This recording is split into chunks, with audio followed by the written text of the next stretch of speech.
अच्छा, सेनेट की बात की जाए, साबिक निगरान जो प्राइम मिनिस्टर हैं, एक बात चल रही है अनवारुल हक काकड़ शायद पीपल्स पार्टी में शामिल हों, सेनेटर बनकर वो भी आपकी चेयरमैनशिप के उम्मीदवार हो सकते हैं, लेकिन आपकी पार्टी ने गिलानी साहब को भी अनाउंस किया हुआ है।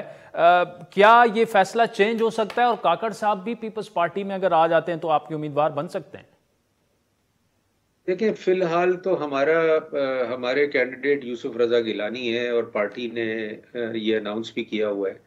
तो मुझे नहीं लगता कि इसमें कोई, अब जहां तक काकड़ साहब का ताल्लुक है, अब वो अगर पार्टी में आते हैं और कोई पोजीशन चेंज होती है, मगर ये डिसीजन लीडरशिप ही डिसीजन लेगी। लीडरशिप ही लेगी। सेनेटर सलीम मांडवी वाला साहब, thank you so much for joining us. अच्छा, सेनेट की बात की जाए, साबिक निगरान जो प्राइम मिनिस्टर हैं, एक बात चल रही है अनवारुल हक काकड़ शायद पीपल्स पार्टी में शामिल हों, सेनेटर बनकर वो भी आपकी चेयरमैनशिप के उम्मीदवार हो सकते हैं, लेकिन आपकी पार्टी ने गिलानी साहब को भी अनाउंस किया हुआ है।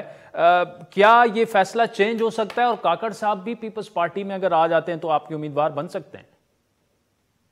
देखिए, फिलहाल तो हमारे कैंडिडेट यूसुफ रजा गिलानी है और पार्टी ने ये अनाउंस भी किया हुआ है।